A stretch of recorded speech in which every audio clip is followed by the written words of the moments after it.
Good morning, good afternoon, and good evening, Sea House. This is Miss Adams. All right, so today we're going to talk about the average rate of change. And just a little side note, I miss you guys terribly, and I hope you're all doing good, staying healthy, happy, and safe. Let me know how you're doing. All right, so average rate of change. This is another name for slope. So let's think back to semester one. We talked about slope being rise over run. Remember, your rise is going to be your change in your y, so whether you're going up or down, and that's on your vertical axis. And then your run is your change in x, that's going left to right, that's on your horizontal axis. So we can say it verbally, we can look at it, and we can identify it using a graph, but we have not talked about how to go over it algebraically, so how to solve for it. So we're given a formula that is listed right here. It's our slope formula. So the slope formula is m, which represents slope, is equal to y2 minus y1 divided by x2 minus x1. Where did y2, y1, x2, and x1 come from?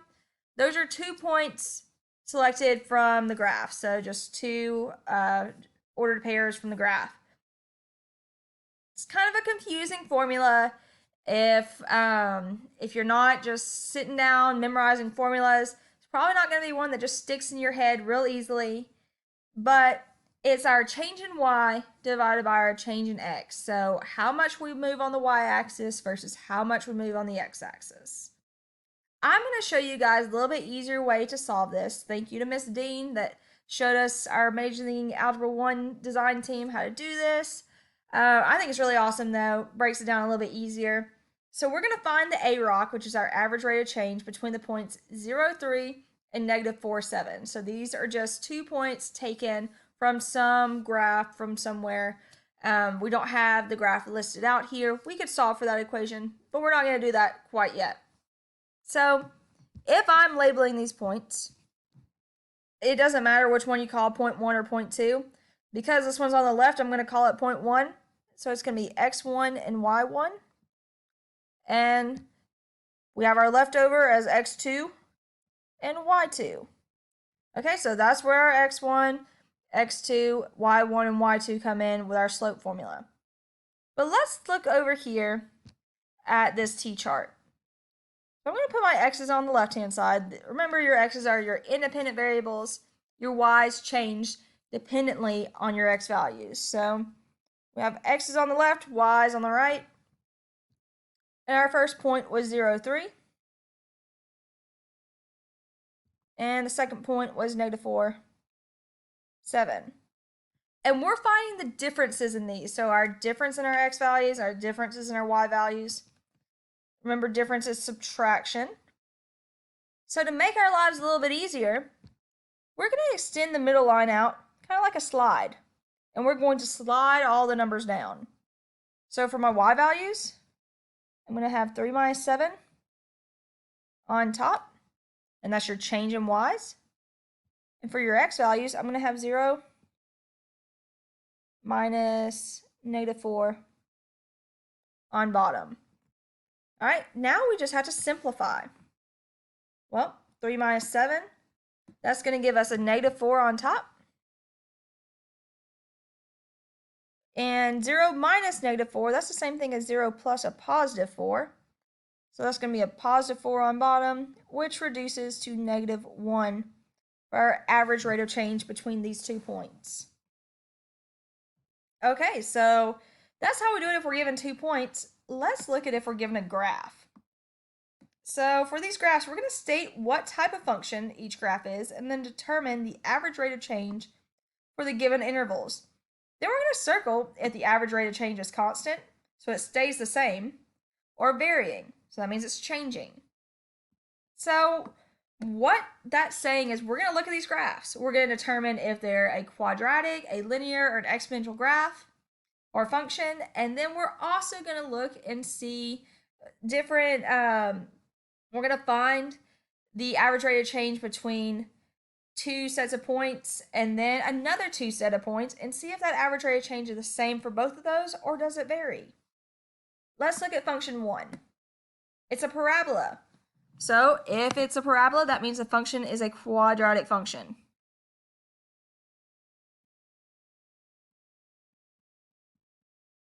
All right, so let's look down. Hopefully you guys can read that that says quadratic. Okay, sorry about that, guys. So let's look down here. We're going to find the average rate of change between x values 1 and 3. So we've got to look at the graph and figure out what our y values are. And the average rate of change between x values 4 and 5. So let's go look at those points real quick. So where x is 1, y is going to be 3. So right here at this point. And then where x is 3, y is at -1. So where x is 1, we had a y of 3. And where x was 3, we had a y of -1. And we're going to do just like we did up top. We're going to make our slide and find the differences here. So I've got 3 minus -1.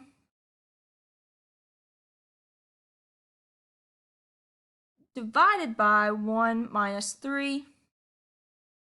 So that's going to give me 4 over -2, which reduces to -2 for the average rate of change between where x equals 1 and x equals 3.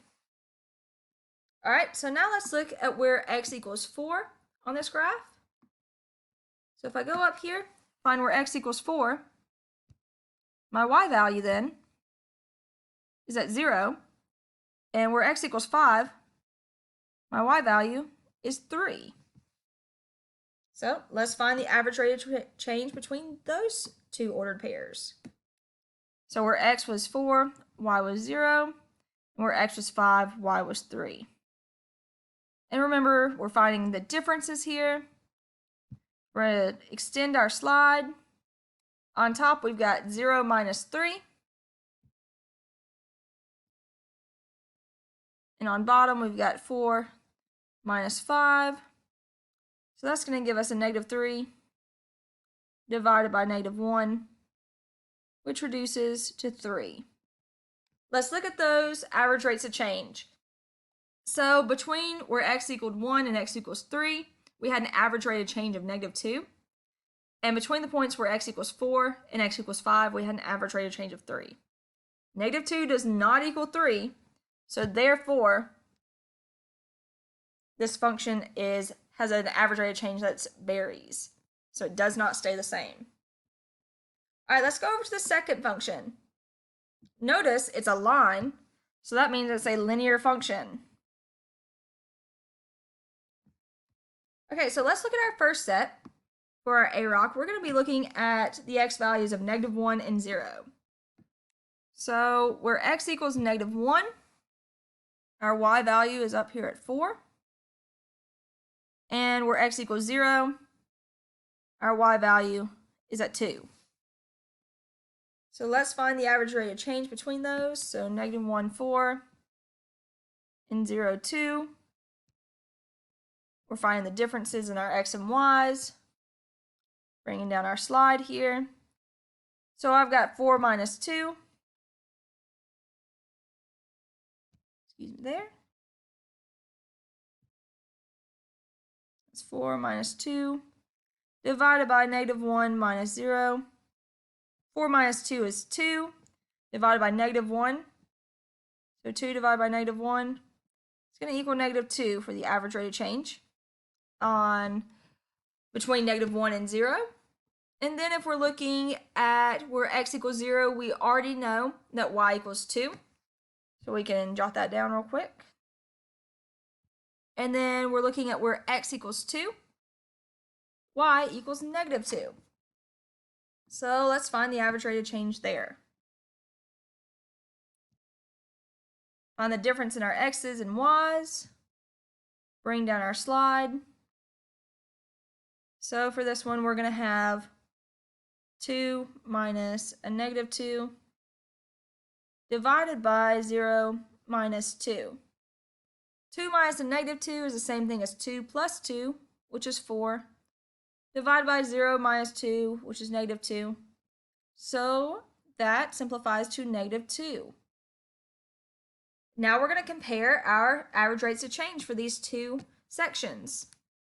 They're both -2, which means our average rate of change is constant throughout this function. All right, let's look at this last function. So number 3. Notice it's not a full parabola, but it starts off kind of level and then it shoots up. This is an exponential function.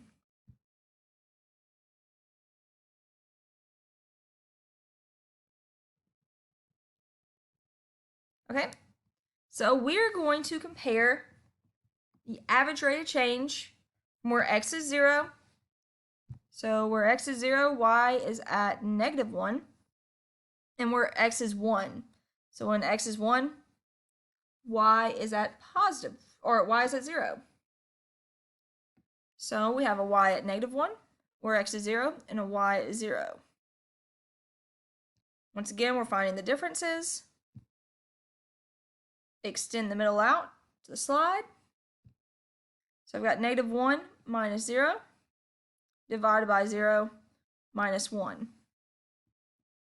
So that's going to give us -1 divided by -1,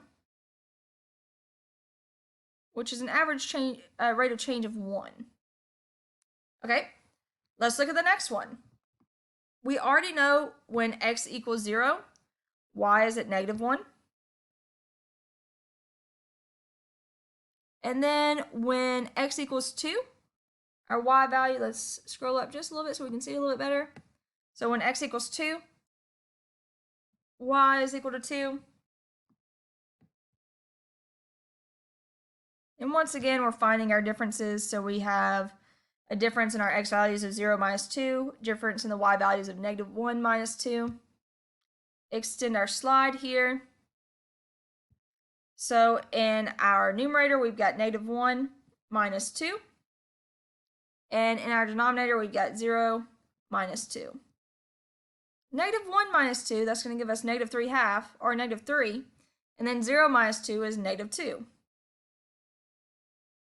We can reduce that because negative divided by a negative is a positive. So we have an average rate of change in the second viewpoint of 3/2. 1 does not equal 3/2, so therefore the average rate of change for this function is varying. All right, guys, you try some on your own.